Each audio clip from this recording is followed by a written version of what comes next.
ஓம் சாயிரா சாயிரா ஓம் சாயிரா சாயிரா ஓம் சாயிரா சாயிரா அன்பே சாயிரா பேரன்பே சாயிரா அகிலம் தளிக்க ஆத்மா விழிக்க அனுதினம் சாயிரா எங்கள் அன்பே சாயிரா ஒன்றே இறைவன் ஒன்றே பூமிக்கென்றும் சாயிரா சரணம் சாயிரா நன்றே செய்து வாழ்வோம் நாம் ஒன்றே செய்து வாழ்வோம் அன்பே சாயிரா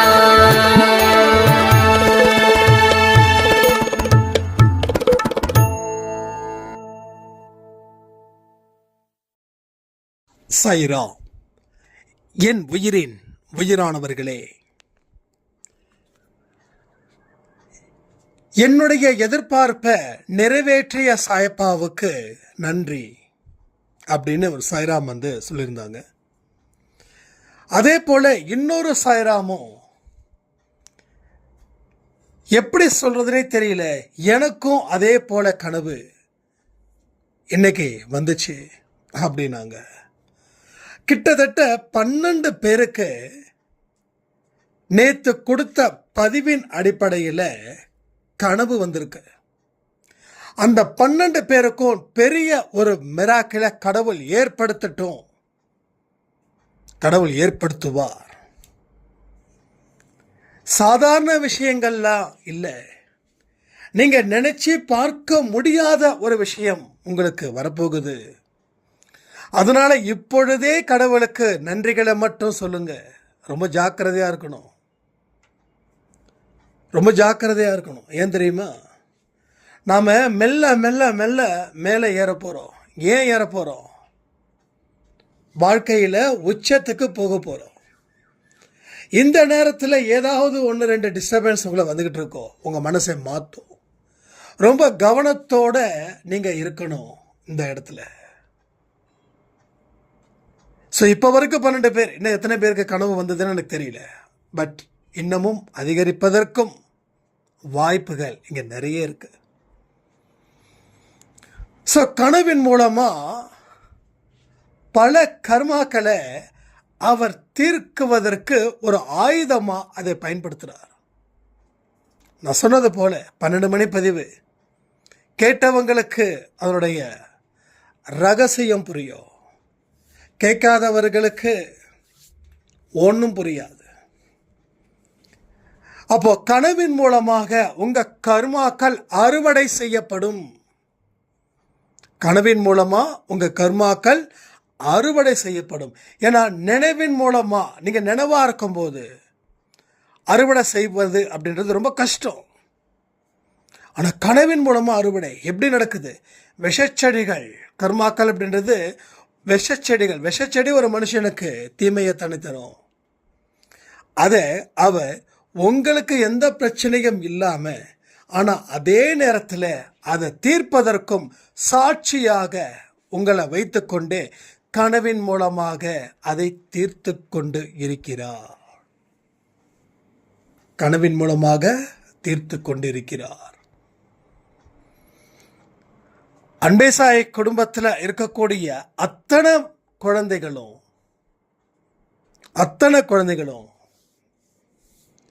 சந்தேகமே பட வேண்டாம், வெற்றியாளர்களே. யார் உறுதியா நிற்கிறாங்களோ, 1000 பேர் ஓட்டப்பந்தயத்தில் கலந்துக்கிட்டாலும் அந்த 1000 பேர் முன்னுக்கு வரதில்லை. அதில் 5லேருந்து 10 பேர் தான் வராங்க. ரொம்ப டஃப் காம்படிஷன். ஆனால் ஜெயிச்சிட்டா இனி ஒரு கர்மா உங்கள் வசம் வரப்போவது இல்லை. அந்த ஜெயிக்கணும், அதான் மனதில் உறுதி இருக்கணும், மனசில் உற்சாகம் இருக்கணும். என்னைக்குமே போனதை பற்றி பேசுறதால நோ யூஸ். நமக்குள்ளே நிறைய விஷயங்கள் இருக்குங்க. என்ன பெருசாக அன்பே சாயில சொன்னதெல்லாம் நடந்துட போகுது. நம்ம மனசை மாற்ற எவ்வளவோ கஷ்டப்படுறோம். அது தெரியாம தானே வேற ஏதாவது வழியை தேடுறோம். ஆனால் இங்கே மனசை மாற்றுன்னு சொல்லிகிட்டே இருக்காங்களே அப்படின்னு சொல்லக்கூடியவர்களும் இருக்கலாம். ஆனால் இது வரைக்கும் என்கிட்ட நேரடியாக வந்து யாரும் சொன்னது கிடையாது. ஆனால் ஒரே மார்க்கம்தான் அப்படின்னும் போது வேறு மார்க்கம் இல்லையே. வேறு மார்க்கம் ஏதாவது இருந்துச்சுன்னா சொல்லுங்கள், நானும் அந்த மார்க்கத்தில் பயணிக்கிறேன். ஏன்னா எனக்கும் இது கஷ்டமாக தான் இருக்குது இந்த மார்க்கத்தில் பயணம் செய்யும்போது. ஆரம்பத்தில் ஏதாவது கஷ்டமாக இருந்ததுன்னு சொல்கிறேன். ஆனால் ஒரு மிடில் வரைக்கும் தான் அந்த கஷ்டம் குறையும். அதுக்கப்புறம் கஷ்டமே இல்லாத ஒரு வாழ்க்கை, அதாவது என்னுடைய வாழ்க்கையை நான் தீர்மானிப்பேன், அந்த அளவில் அந்த சக்தியை கடவுள் நமக்கு கொடுப்பார். இதை வீழ்த்துவதும் இதை வளர்ப்பதும் என்னுடைய கையில் இருக்குதுன்ற நம்பிக்கையை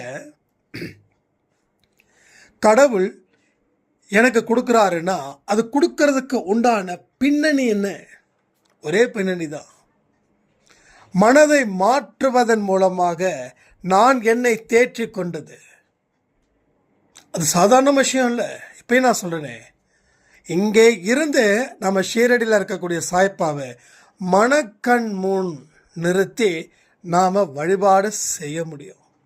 ஸோ ஃப்ளைட் சார்ஜ் வேண்டாம், ட்ரெயின் சார்ஜ் வேண்டாம், பஸ் சார்ஜ் வேண்டாம், அலைச்சல் வேண்டாம்.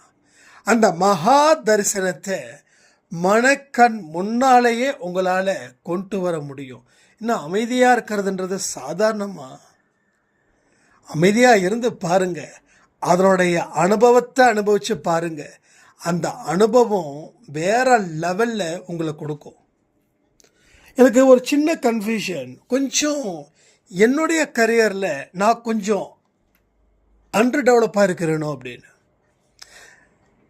அப்போது நான் விஷ்ணுக்கிட்ட ஒரு டிஸ்கஷன் பண்ணும்போது என்னுடைய பெர்ஃபார்மன்ஸ் எல்லாம் எங்கே நான் வந்து செக் பண்ணுறேன் அப்படின்னு பண்ணும்போது நாம் அண்டர் டெவலப்டு இல்லை, ஓவர் டெவலப் பண்ணதாக இருக்கோம். எனக்குள்ளே ஒரு வாரமாக அந்த கன்ஃபியூஷன் இருந்தது. அந்த கன்ஃபியூஷனையும் சாய்ப்பா வந்து விஷ்ணு சாய் மூலமாக நிறைவேற்றுறாரு. ஸோ எந்த மனுஷன் தான் வாழ்க்கையில் கொஞ்சம் கீழே இறங்குறோமோ அப்படின்னு நினச்சா கடவுள் உண்மையான ஒரு பாடத்தை புகட்டுகிறார். என்கிட்ட கேட்குறாங்க, ஏங்க உங்ககிட்ட ஃப்ரீக்வெண்ட்டாக பேசுகிறது போல ஏன் என்கிட்ட ஃப்ரீக்வெண்ட்டாக பேசுறது இல்லை சாயப்பா அப்படின்னா ஒரே விஷயந்தான். என்னோட மனதை நான் ஒருநிலைப்படுத்தினேன். என்னோட மனசில் அவரை உட்கார வச்சு அவர் சொன்னபடி நான் செஞ்சேன். அதனால் அவர்கிட்ட நான் எண்ணங்கள் மூலமாக திரும்ப பேசுகிறேன். பட் உங்கள் எண்ணங்கள் வேறு அளவில் ஒதுக்குது. உங்கள் எண்ணத்துக்கும் அவருடைய எண்ணத்துக்கும் ஒத்து வரல. புருஷனும் பொண்டாட்டியும் ஒரே மனநிலையில் இருந்தாங்கன்னா ஒத்து வரும். வெவ்வேறு மனநிலையில் இருந்தாங்கன்னா ஒரே வீட்டில் இருப்பாங்க. ஆனால் தனித்தனியாக வாழ்க்கையை வாழ்வது இல்லையா? அது போல தான். ஸோ நாம் யார்கிட்டையும் ஒற்றுமையாக இருக்கிறது இல்லைங்க. சீரியஸாக யார்கிட்டையும் நமக்கு பிடிச்சவங்க கிட்ட ஒரு மாதிரி, பிடிக்காதவர்கள்கிட்ட வேறு மாதிரி. இதெல்லாம் தான் நம்மளுடைய வீழ்ச்சிக்கும் காரணமாக வந்து அமையுது. நீங்கள் கேட்டீங்களே ஏன் என்கிட்ட பேசுகிறேன்னு, அதுக்கு ரீசன் இதுவாக கூட இருக்கலாம். ஆனால் இதுதான் சொல்ல முடியாது. 1000 ஒவ்வொரு மனுஷனுக்கு ஒழுக்கத்தை மீறினவங்களுக்கு கடவுளுடைய தரிசனம், கடவுளோட வார்த்தைகள் செட் ஆகாது. ஒற்றுமை இல்லாமல் சில பேருக்கும் ஒற்றுமை செட் ஆகாது. ஸோ அவரவர்களுக்கு எந்தெந்த விதிமுறைகளை மீறிக்கிட்டே இருக்கிறாங்களோ யாருக்குமே செட் ஆகாது. அதனால தான் கடவுளால் அறியப்பட்டவர்கள் சிலர்.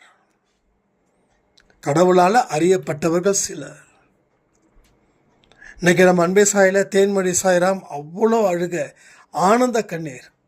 சாயப்பா எனக்கு வந்தார், எப்படி சொல்கிறதுன்னு தெரியல அப்படின்னு சொல்லி அழுக. அந்த தரிசனம் அவங்களுக்கு கிடைச்சிருக்குதுன்னா அவங்க வாழ்க்கையில் ஏதோ ஒரு பெரிய கர்மா கடவுள் அழிச்சிருக்காருன்னு அர்த்தம். ஒருவேளை இந்த கனவு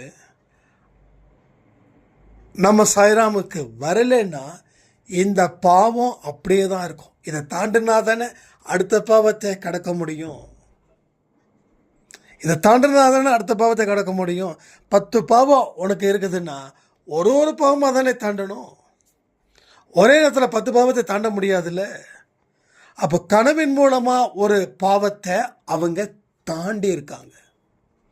கண்டிப்பாக இந்த ஜென்மத்தில் பாவம் பண்ணியிருக்க வாய்ப்பே கிடையாது. ஏன்னா அன்பே சாயில் இருக்கிற அத்தனை பேரும் இன்னைக்கு இங்கே வந்து நிற்கிறோம் அப்படின்னா போன ஜென்மத்தில் செய்த பாவத்தின் வெளிப்பாடே தானே தவிர இந்த ஜென்மத்தில் இல்லை. யாரும் தப்பாக நினச்சிக்க கூடாது.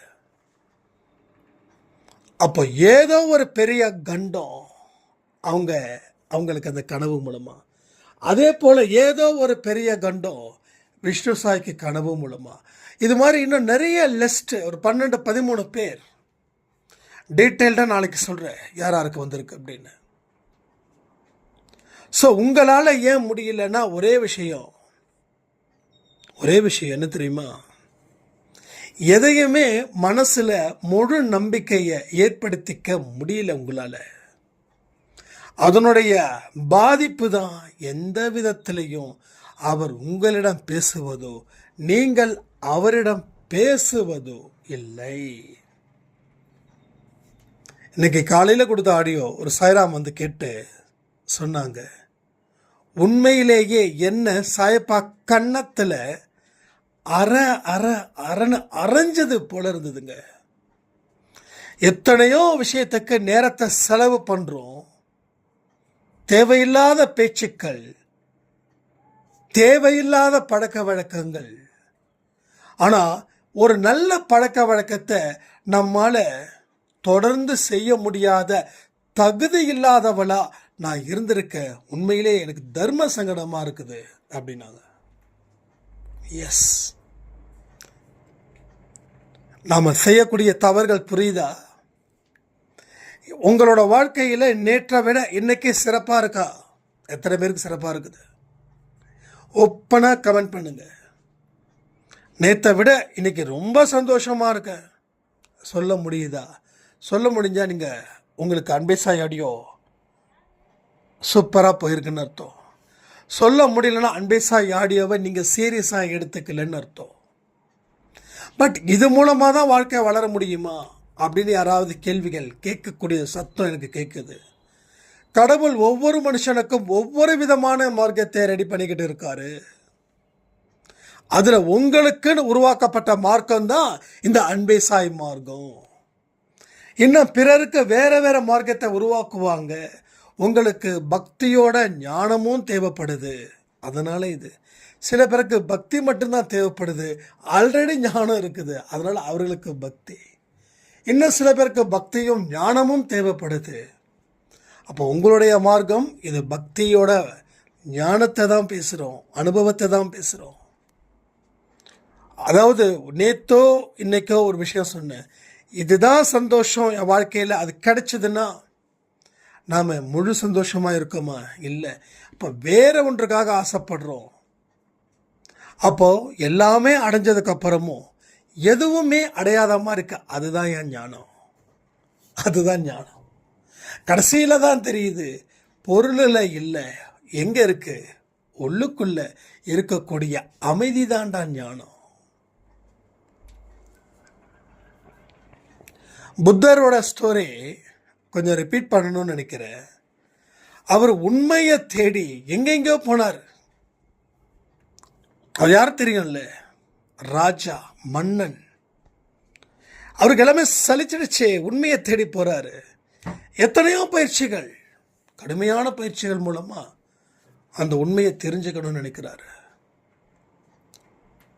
தன்னோட உடலை வருத்தியும் தவங்க செய்தார். உடல் பலகீனமானதே தவிர ஞானம் வந்து சேரல. அவரை வச்சுதாங்க நான் உங்களுக்கு சொல்றேன், கடவுளை வழிபாடு செய்யுங்க, ஆனால் ரொம்ப உங்களோட உடம்பை சேதப்படுத்தி செய்யாதீங்க. அதை சொன்னால் சில பேருக்கு கஷ்டமாக போயிடுது. என்ன இப்படிலாம் அந்த நம்பிக்கையை ஏன் நீங்கள் சொல்கிறீங்க? உங்களுக்கு கஷ்டமாக இருக்குதுன்றதுக்காக நான் உண்மையை பொய்யாக்கவோ பொய்யை உண்மையாக்கவோ என்னால் சொல்ல வராதே. இப்போ புத்தர் சொன்னது ஞானம் கிடையாதா? ஸோ உடலை வருத்தி எந்த ஒரு விஷயத்தையும் செய்யாதே. புத்தர் மட்டும் இல்லை, நம்ம புத்தரும் சொன்னார். யாரு? சாயப்பா, அவரும் சொன்னார். சாய் புத்தாவும் அதே தான் சொன்னார். என்ன சொன்னார்? உடலை வருத்தி என்ன வழிபடாதடா, விரதம் இருந்து என்னை ஏம வழிபட சொன்னான். கேட்கும்போது ஒரு பக்தர் சொல்றாரு, இல்லை அப்போதானே குருவின் அருள் கிடைக்கும். குருவோட அருள்லாம் உனக்கு கிடைக்க வேண்டிய நேரத்தில் கிடைக்கும். முதல்ல சாப்பிட்டுட்டு வா, உள்ள போயிட்டு முதல்ல உணவுக்கு மதிப்பு கொடு, உடம்புக்கு மதிப்பு கொடு. நீ பசியோட ஒரு விஷயத்த செஞ்சா நீ என்ன எப்படி வழிபடுவ? பசிக்குதே பசிக்குதே பசிக்குதே தானே வழிபடுவ. அதில் முதல்ல ஃபுல்லாக கொட்டிட்டு அதுக்கப்புறமா என்கிட்ட வா. அதாவது வயிற்றில் கொட்டிட்டு அப்புறமா என்கிட்ட வா. இது ரொம்ப நல்லா இருந்தது. அதாவது இந்த சச்சரித்திரம் படிக்கிறதுக்கு முன்னாடியே ஈரோடு சாயப்பா கோயிலுக்கு போகும்போது தேர்ஸ்டே அந்த தக்காளி சாப்பாடு அந்த வாசனை பார்த்தாவே பயங்கரமாக பசிக்குது. உடம்புல இருக்கிற எல்லா செல்ஸும் அப்படியே பூந்து விளையாடுது. நம்ம என்ன பண்ணுவோம், நேராக ஆரத்தி முடிஞ்சு, அதாவது அந்த லைனில் தான் வரணும். ஒவ்வொரு தேர்ஸ்டேவும் சாயப்பா கோயிலில் எவ்வளவு கூட்டம் இருக்குன்னு எல்லாருக்குமே தெரியும். அப்போது கிட்டத்தட்ட ½ ஆகும். நம்ம என்ன பண்ணுறது, வேற ஒரு க்யூ இருக்குது, அந்த க்யூவில் போய் நின்றுப்போம். நின்றுட்டு சாப்பிட்டுட்டு நல்லா சாப்பிட்டுட்டு அதுக்கப்புறம் இங்கே கூட்டம் இல்லாமல் இருக்கும். அதுக்கப்புறம் ஒரு ½ மணி நேரம் சாய்ப்பா பார்க்கும்போது அது எவ்வளோ பெரிய சொர்க்கமாக இருக்கும் தெரியுமா? கண்ணுக்கு அவ்வளவு விருந்தளிக்கும்.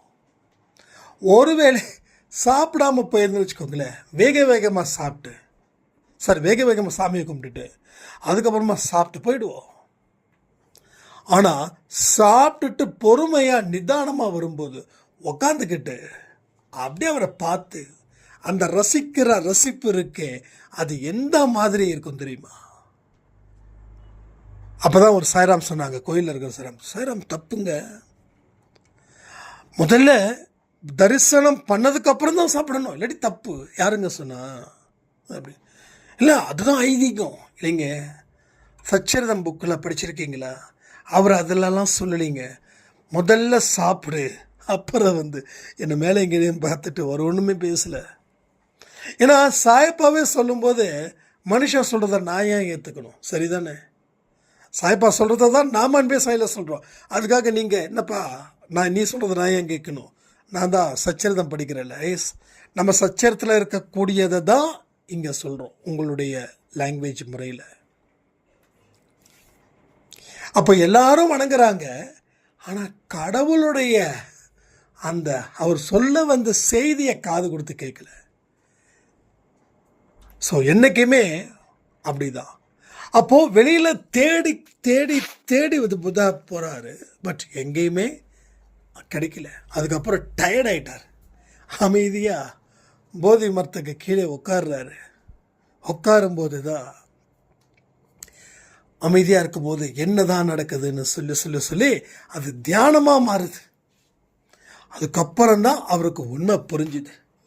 ஸோ வெளியில் என்ன தேடினாலும் அது கிடைக்காது, உள்ள என்ன தேடினாலும் அது கிடைக்கும். வெளியில் தேடுறது ஜஸ்ட் லைக் தட், ஒரு காட்சி. ஆனால் உள்ள தேடுறது ஒரு பொக்கிஷம்.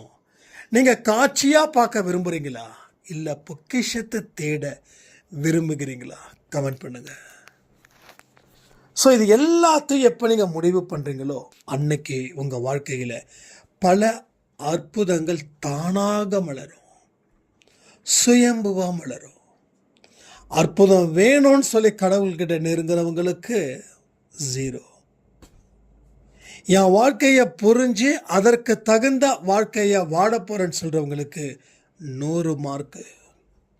0. உங்களுக்கு பிடிச்சிருந்தா எத்தனை முட்டை மார்க் வேணாலும் வாங்கிக்கோங்க. ஸோ உங்களுக்கு அந்த எண் ரொம்ப பிடிக்குதுன்னு நினைக்கிறேன். ஸோ எதுவுமே பண்ண வேண்டாம், எந்த முயற்சியும் வேண்டாம், எந்த தியாகம் வேண்டாம், எந்த உழைப்பும் வேண்டாம். இன்னைக்கு இருக்கிறத அப்படியே கண்டினியூ பண்ண விருப்பமாக இருந்தால் நீங்கள் ப்ரொசீட் பண்ணுங்க. இல்லைப்பா ரொம்ப பயங்கரமாக இருக்குது, ரொம்ப ஆபத்தாக இருக்குது, இது எனக்கு செட் ஆகாது அப்படின்னா முடிவு பண்ணுங்க. கேட்குற அத்தனையும் முழுசாக கேட்பேன், கேட்டதை அத்தனையும் என் வாழ்க்கையில் பயன்படுத்துவேன். இனி நான் வேறு, சாயப்பா வேறு அல்ல, நான் வேறு, வெற்றி வேறு அல்ல, நாங்கள் 2 பேரும் ஒன்று தான். இந்த மனசு உங்களுக்கு வருதான்னு பார்ப்போம். இந்த மனசு வந்துருச்சுன்னா 0வில் இருக்கக்கூடிய கவுண்ட்டு 1ல் இருந்து ஸ்டார்ட் ஆகி 100க்கு முடியும். என்னைக்கு 100 மார்க் எடுக்கிறீங்களோ அன்னைக்கு உங்களுக்கு பிறவி கிடையாது, நீங்கள் தப்பிச்சிங்க. இல்லைன்னா 10 மார்க்குக்கு மறுபடியும் ஒரு பிறவி. ஸோ ஒவ்வொரு பிறவியிலையும் கர்மாக்களை தொலைக்கத்தான் இந்த பிறவி. ஒவ்வொரு பிறவியிலையும் கர்மாக்களை அதிகரிக்கிறதுக்கு உன்னோட பிறவியில் நீ தப்பாகவே நினச்சிட்டு வாழ்ந்துட்டு இருக்கப்பா. நீ தப்பான்னு நினைக்கிற, இல்லாததை நினச்சி ஏங்கிறதே உன்னுடைய வேடிக்கையாக போயிடுச்சு. உன்னை விட எத்தனையோ பேர் கஷ்டப்பட்டுட்டு இருக்கான், அவன் உழைச்ச முன்னேறிட்டான். ஆனால் நீயும் அதே இடத்துல அப்படியே உட்காந்துக்கிட்டு ஐக்கியமாக்கிட்ட. இல்லையே இல்லையே இல்லையேன்னு வரவன் போகிறவன்கிட்ட எல்லாம் புலம்பிகிட்டு இருக்க. ஸோ இனி உனக்கு எதுவுமே இல்லை. நம்ம வீட்டில் அம்மா சொல்லுவாங்க, நீ இல்லைன்னு சொல்லாதடா, நீ இல்லைன்னு சொன்னால் எதுவுமே இல்லாமல் போயிடும். அப்போ இருக்குதுன்னு சொன்னால் இருக்கிறதாயிடுமான்னு உங்களுக்கு சொல்ல புரியல. ஆனால் இன்றைக்கி நான் சொல்கிறேனே, உங்கள் லைஃப்பில் 10 ஒரு மொத்தமாக 10 வேணும்னு வச்சுக்கோங்களேன். ஒரு உதாரணத்துக்கு சொல்கிறேன், கற்பனை பண்ணிக்கோங்க. 10 வேணும், அதில் 10ல் 1 இருக்குது, 9 இல்லை. சரியா? இப்போ 9 இல்லைன்னு ஃபீல் பண்ணுறது நல்லதா, இல்லை 1 இருக்குதுன்னு சொல்லி சந்தோஷப்படுறது நல்லதா? ஃபீல் பண்ணுறதால ஜெயிக்க முடியுமா, சந்தோஷப்படுறதால ஜெயிக்க முடியுமா? இப்போ என்னோட லாஜிக் சொல்லவா, அந்த 1 இருக்குதுன்னு சந்தோஷப்பட்டு நம்பிக்கையை ஏற்படுத்தி மீதி இருக்கிற 9ஐயும் என்னால் பெற முடியும். இது சாய்பா மேலே சத்தியம். ஆனால் இங்கே என்ன தெரியுமா பிரச்சனை, 10ல் 9 இருக்குது, 1 இல்லை. அந்த 1 இல்லைன்றதை நினச்சி ஒரு மனுஷன் வருந்துறான். அந்த கடைசியில் இருக்கிற அந்த 9ல் ஒவ்வொன்றா குறைஞ்சி எதுவுமே இல்லாமல் போகுது. நீ இன்னைக்கு உன்னோட வாழ்க்கையை நினச்சி அழுவுற அப்படின்னா நீ அது கடவுளுக்கு செய்யக்கூடிய துரோகம். ஏன் தெரியுமா? உன்னை படைச்சதே அவர் தான். அவர் என்ன ஒன்று குறையா படைச்சிட்டாரா? உன்னை குறையா படைச்சிட்டாரா? நிறையா கொடுத்ததையெல்லாம் குறையா நினச்ச, அதனால குறையா மாறிடுச்சு உனக்கு. அப்போ நாம் செய்ய வேண்டியது எத்தனையோ இருக்குது. ஆனால் செய்யக்கூடாததை தேர்ந்தெடுத்து தேர்ந்தெடுத்து தேர்ந்தெடுத்து செய்கிறோமே, தப்பு இல்லையா? இதற்கு என்ன பதில்? ஸோ நீங்களே சொல்லுங்கள், இதற்கு என்ன பதில்? உங்கள் முயற்சிகள் கண்டிப்பாக பூர்த்தி ஆகணும். அதற்கு 1 நாள் 2 நாள் இருந்தால் மட்டும் பத்தாது. எந்த ஒரு விஷயத்தையும் பழக பழக தான் எளிமையாகும். 48 நாள் சொன்னோம், 4 நாளைக்கே வழி இல்லை. எத்தனையோ விஷயங்கள் 48 நாள் சொன்னோமே, ஆனால் 4 நாளுக்கு கூட வழி தெரியாமல் விழி பிதுங்கி நிற்கிறோமே, என்ன சொல்ல முடியும்? ஸோ கற்பனைகள் மூலமாக வாழ்க்கையை அழிச்சுக்கிட்டு இருக்கோம். எந்த மாதிரி வாழ்க்கையை கற்பனையின் மூலமாக அழிச்சிங்களோ அதே வாழ்க்கையை கற்பனையின் மூலமாகவும் கொண்டு வர முடியும். புரியுதா? கற்பனையின் மூலமாகவும் வாழ்க்கையில் நீ பெரிய இடத்துக்கு வருவாய். கடவுள் எல்லாவற்றையும் உங்களுக்கு வழங்கிட்டார். இல்லைன்னு நினச்சி குறைப்படாமல் இருக்கிறத நினச்சி வாழுங்க. இல்லாதது உங்களை தேடி வரும்னு சொல்லி இந்த பதிவை நான் முடிக்கிறேன். ஜெய் சாய்ராம்.